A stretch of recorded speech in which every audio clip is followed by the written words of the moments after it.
The Mansabdari system was introduced by Akbar for the administration of his vast empire. Mansab means rank and Dar means to hold.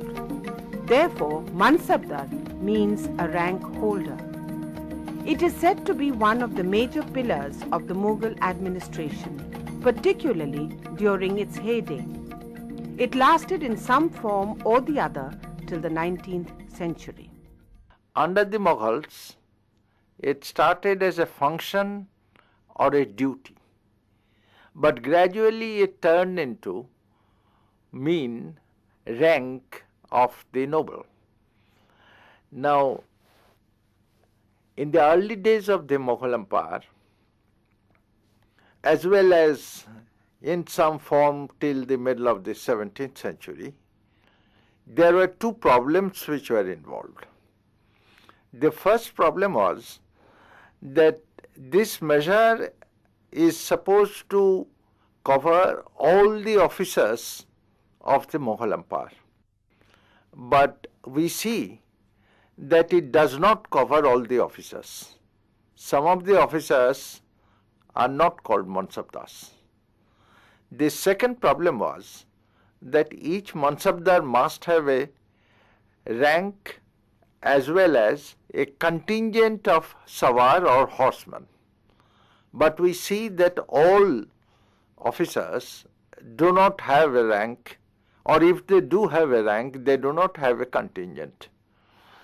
So what happens is that sometimes the person who is a civil officer or even a poet is getting money from the military payroll but is not participating in the battle at all. This is nothing new. In the Delhi Sultanate, some of the poets like Amir Khusro had received money from the military payroll, but they did not participate in battle.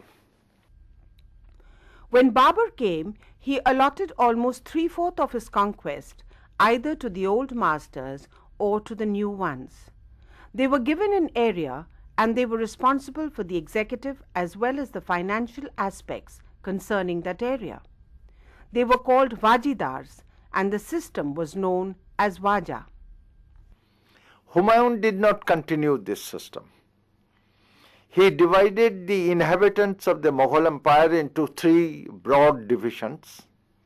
One of the division was including the Qazis and the judicial officers were the officials like Umara, ministers, other officials as well.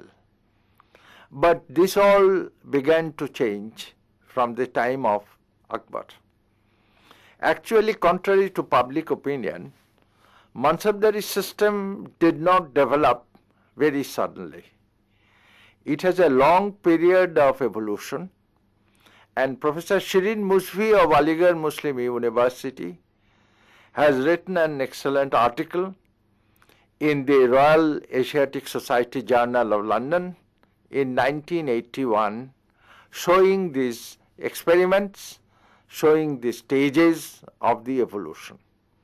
We can briefly summarize her views. The first stage, which she says, starts from 1566 or 65, and this stage remains more or less stagnant for the last 10 years, that is from the accession of Akbar till 1566-67, in which there is practically no rule of Mansab. There is no size of contingent fixed. The salary was arbitrarily determined, and the Mansabdars, they were not called Mansabdars then, those people, they could have their own way of doing things. The second stage starts from 1567 onwards, when an attempt was made to fix up the size of the contingent according to the salary of the Mansabdar and on the basis of the collection of the revenue of the Jaigir assigned to him. The third stage, which is the most important one, starts from 1573-74, when a Mansabdar was given a certain number. This number determines the position of the Mansabdar as well as the number of cavalry he will have to maintain along with other beasts of animals. A certain amount of money was given advance to him, and this was called Barwardi, and the final payment was made after the branding of the horses. That is, his horses were marked, which is called branding, or in Persian, dag. This dag was given, then the final adjustment of the salary was made.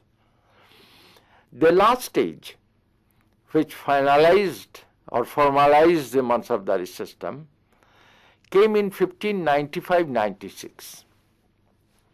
Here, at this stage, Akbar gave two numbers to the Mansabdar. The first number is called Zat, and the second number is called Sawar. This means that the person will have a certain position, a clear position in the Mughal system of administration. It will determine his position in the court, and the Sawar number means that he will have to maintain a certain number of cavalry. His salary as well as his other allowances are dependent on this maintenance of this.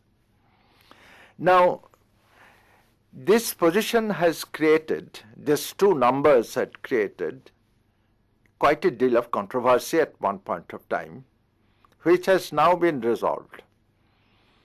In the early 20th century, the British historian William Irwin, he said that two numbers means that the Mansabdar has to maintain two contingents of cavalry. A little later, Abdul Aziz, the Indian scholar, he said that the statement of Irwin or the view of Irwin is not correct. The first number means his position, second number means the Sawar. In recent days, in 1966, M. Athar Ali, in his book Some Aspects of Mughal Nobility Under Aurangzeb, had clarified the position and practically confirmed the views of Abdul Aziz. He said that first position is the personal. It determines his rank, it determines his salary, and it is called Zat, Z-A-T. The second one, which is called Sawar, determines the number of contingents he would keep and the money that he would keep for this kind of contingent. He has also given the salary that we shall see later. This suggests that the Mansabdari system has finally evolved around 1595-96, and it is not a sudden one. It has developed through long period of experiment in which there was the struggle between the crown and the nobility. But by 95-96, the struggle was practically over. Abul Fazal, Badauni and others give detailed accounts of the position of the Mansabdars. There are some differences in the authors, but that is not essential to note at this stage.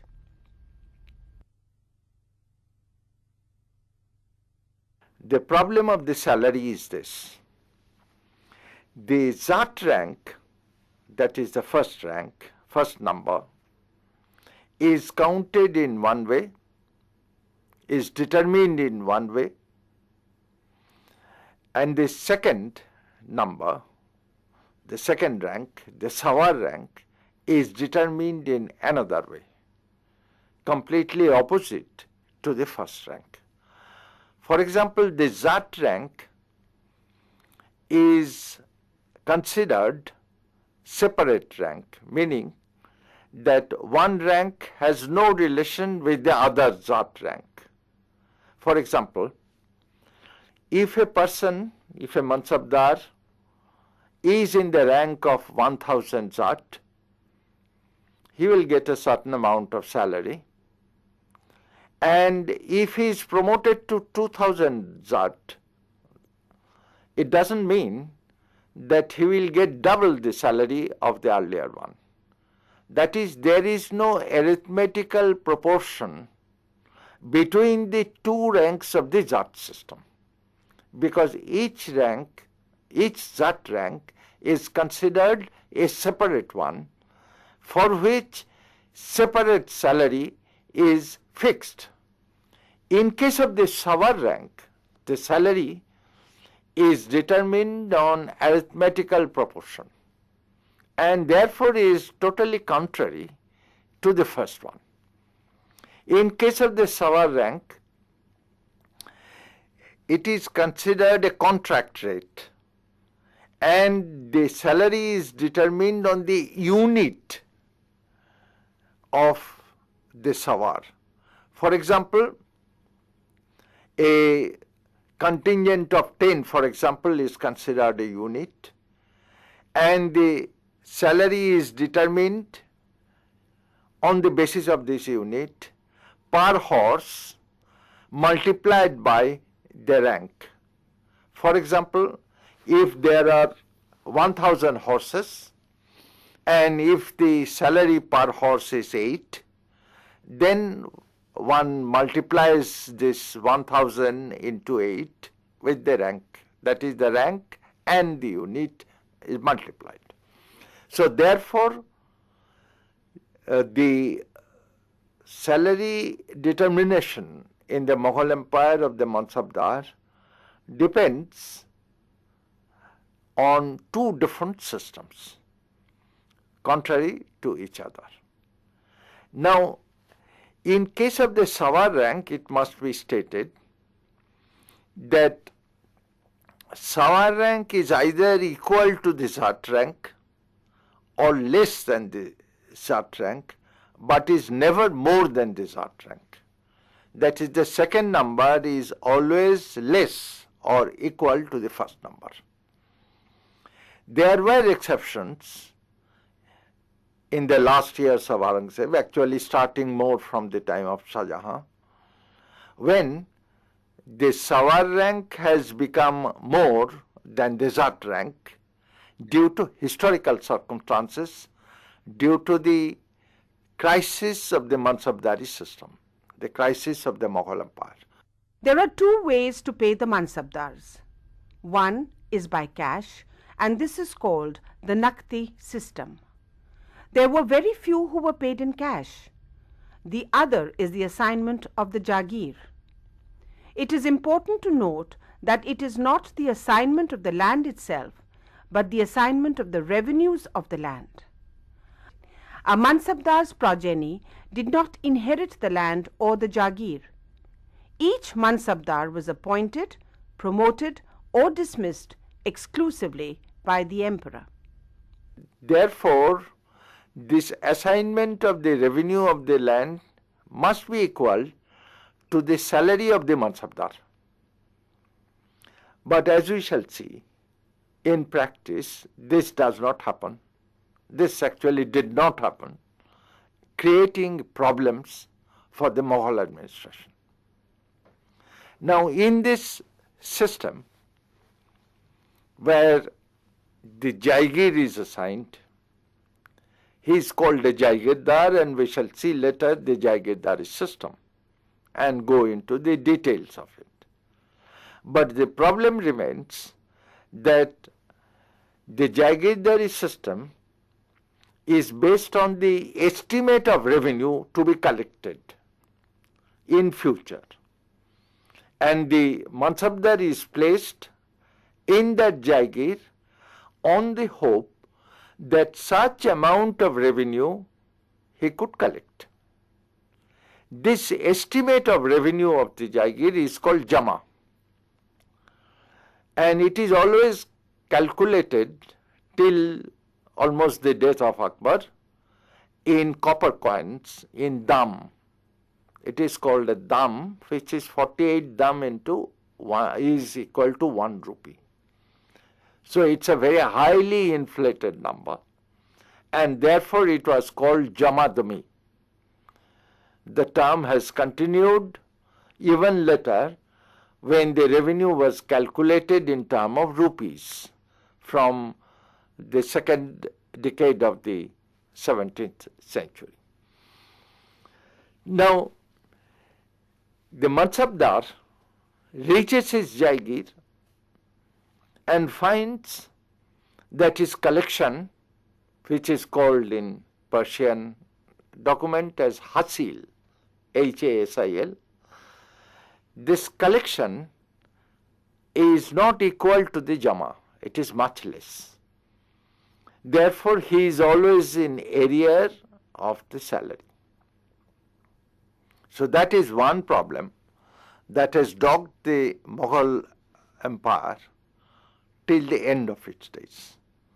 And it has not been properly resolved, although there had been attempts to resolve this. But far more serious was that if the Mansabdar does not have the salary in full, can he maintain the number of horses he was supposed to maintain? Obviously he cannot, and he does not. And therefore there were many frauds and difficulties. To avoid these fraud and difficulties, Akbar started what is known as Dag and Chehara. Dag is a mark put on the horse by branding it after inspection, and Chehara is the descriptive role of the soldier.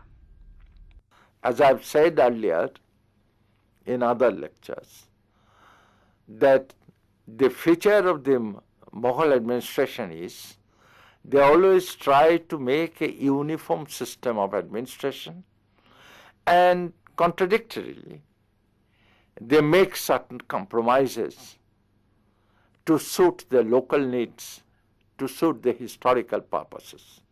So therefore there is always a contradiction within the Mughal administrative system. But whatever it is, the Mansabdar now finds that he has less money to keep the horses. Meanwhile, he will have to fight and he will have to maintain a certain number of horses. But the problem is that the Sawar rank cannot be more than the Zat rank. Or in other words, a commander of say 500 Zat cannot be easily promoted even if he is an excellent fighter or a good commander to say 2000 Zat. That will create commotion within the Mughal nobility. But to fight effectively, particularly during the later years of Aurangzeb, when he was involved in Rajput and Maratha wars, he must have a certain number of contingents, more than what is sanctioned. So how to solve this? The problem was solved by a reform popularly known as Do Aspa or Si Aspa. Aspa, as we know, is horse. Do means two and Si is three. So the reform came to be known as two-horse, three-horse solution. What did it consist of? In a normal 1000 Sawar rank, that is if there is 1000 cavalry, the number of horses would be 2200. The additional horses are given to some people, not to all. Now, if the emperor wants to increase the strength of this Sawar, this person, the earlier method was to increase his Zat rank, which will immediately create commotion and problem among the Mughal nobility. many will feel that they were being deprived. So to solve this problem, what Jahangir started was to make this reform of do aspa, si aspa, 2-3 horse. This means that a portion of the normal horses would be doubled with double pay. His Jat rank remains as it is. Out of 2,200 horses or 1,000 cavalry, for example, it is decided that 100 horse would be do aspa, si aspa. That is, instead of 1,000 horse, he will have 2,000 horse. Or instead of 100 horse, he will have 200 horse. And he will have a double pay with double obligation. So 2 horse, 3 horse means a portion of the Sawar rank is increased to double with double pay and double obligation. This was first started under Jahangir's reign, and it continued during the time of Shah Jahan. By 1686, that is almost the second half of Aurangzeb, we find that out of 486 Mansabdars, 68 Mansabdars were holding this do aspa, si aspa rank. Now this creates no problem with the older nobility because his Jat rank is not improved. He does not get a very good place in the court. He remains where he was. Similarly, an attempt was made to increase the Jat rank, but this would create problem among the nobility. So a system called Mashrut was introduced. This Mashrut means that the Jat rank is increased to a higher Jat rank for only a temporary purpose for a particular post. For example, if there is a thana or if there is a town or there is a Faujdari where there is a very serious problem, the person in charge of that Faujdari or the Faujdar, he has been given a certain rank, his rank is now increased, and this increase will remain so long he will remain in that post. If he is transferred, which is normally after every 3 years on an average, then he will lose that mashrut, that is higher rank. So therefore the attempts are always made by the Mughal emperors to solve the problem, but the problem still remained. Now in case of salary, therefore, this problem is connected with the rank. This problem is connected more with the Jaigir system. As I have said, that there is always a difference between the revenue estimate, that is how much revenue could be collected, and the hasil, that is the revenue actually collected. Now, how to solve that problem? What Shah Jahan did, this problem came up more before the time of Shah Jahan. But what Shah Jahan did was to introduce another reform. But before we consider the reform of Shah Jahan, we have to note that there was a crisis in the Mansabdari system. In fact, there was a crisis in the whole of the Mughal Empire already at the time of Jahangir. During Jahangir's time, the administration had become very much lax, as we all know. And the number of Mansabdars had increased tremendously. Earlier, there was a view among the English historians, particularly W.H. Morland, who stated that the reduction of the Mansabdars came in 1646. Now, on the basis of the statement of Morland, some Indian historians had suggested that the reduction had come during the early years of Jahangir.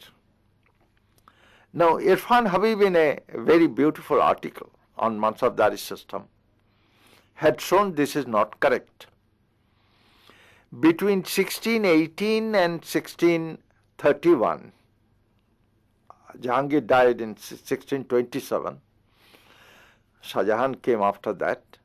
So in the early years of Shah Jahan and in the later years of Jahangir, the number of Mansabdars practically doubled itself. The Sawar rank by this time increased 3/4. Now the immediate problem was a very much strain on the Mughal economy. And to relieve that strain, what can be done? The only method, seems to them, is to decrease the salary of the Mansabdars, both Sat and Sawar. And that is what Jahangir did, which was hinted by Morland regarding Shah Jahan in 1646, actually was done by Jahangir before that. The salary of the Mansabdars was reduced. Now, naturally, this would create a problem in the Mughal Empire. The Mansabdars would revolt. But the advantage was that on the one hand, the number of Zat ranks had increased, and on the other hand, their salaries were reduced. This, once again, a very and totally contradictory situation. Now, the Mansabdars did not make much of a problem, because the older Mansabdars got their promotions, they went into higher ranks, and they went into higher salary. But here is the crux of this situation. Irfan Habib had shown that although they are getting higher salary in paper, in reality they are getting much less. Why? Because by this time, by the 1650s, the revenue of the Mughal Empire had increased tremendously. So therefore, there should be an increase of the Zat system, there should be an increase in the Mansabdari system. Number of Mansabdars should be increased, which they did. But this increase of the revenue, partly due to new conquest of new areas, etc., but mostly due to the rise of prices. Higher the price rise, higher the revenue collection. That we shall see later why in the Jagirdari system. But here we may merely say that higher the prices, higher is the revenue collection. Now, if therefore, if the revenue is collected at a higher level, that is, more revenue is collected, this does not mean that the Mansabdar is getting more money. This only means that in reality Mansabdar is getting same or perhaps less money. So therefore, in the Mughal system, in the Mughal Mansabdari system, the crisis was not really resolved.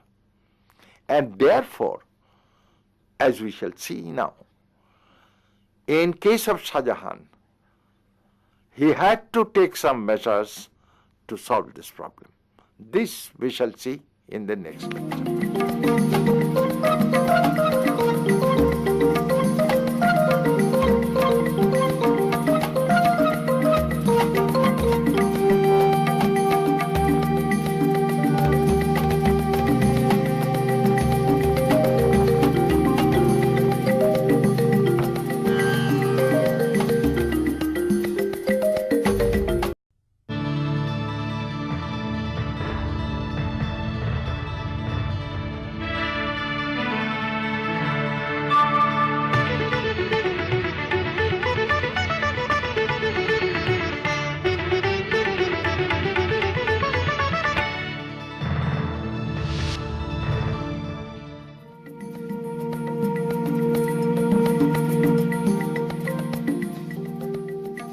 The Mansabdari system was introduced by Akbar for the administration of his vast empire.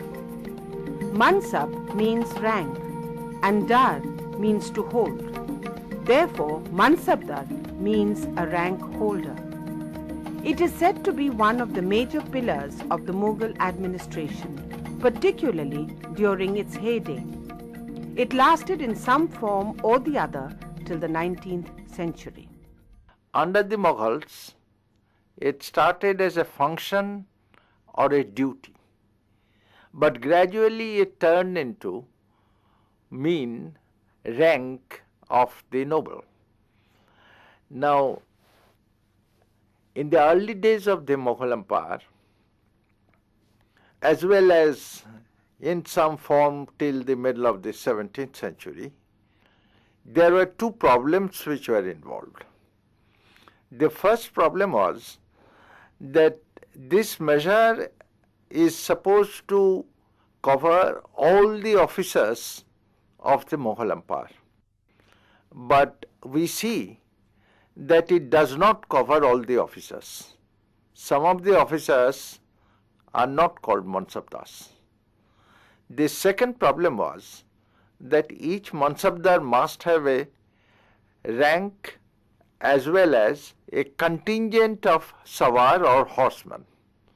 But we see that all officers do not have a rank, or if they do have a rank, they do not have a contingent. So what happens is that sometimes the person who is a civil officer or even a poet is getting money from the military payroll but is not participating in the battle at all. This is nothing new. In the Delhi Sultanate, some of the poets like Amir Khusro had received money from the military payroll, but they did not participate in battle. When Babur came, he allotted almost 3/4 of his conquest either to the old masters or to the new ones. Of Aligarh Muslim University has written an excellent article in the Royal Asiatic Society Journal of London in 1981 showing these experiments, showing the stages of the evolution. We can briefly summarize her views. The first stage, which she says, starts from 1566 or 65, and this stage remains more or less stagnant for the last 10 years, that is from the accession of Akbar till 1566-67, in which there is practically no rule of Mansab. There is no size of contingent fixed. The salary was arbitrarily. They were given an area and they were responsible for the executive as well as the financial aspects concerning that area. They were called Wajidars and the system was known as Waja. Humayun did not continue this system. He divided the inhabitants of the Mughal Empire into 3 broad divisions. One of the division was including the Qazis and the judicial officers were the officials like Umara, ministers, other officials as well. But this all began to change from the time of Akbar. Actually, contrary to public opinion, Mansabdari system did not develop very suddenly. It has a long period of evolution, and Professor Shirin Musvi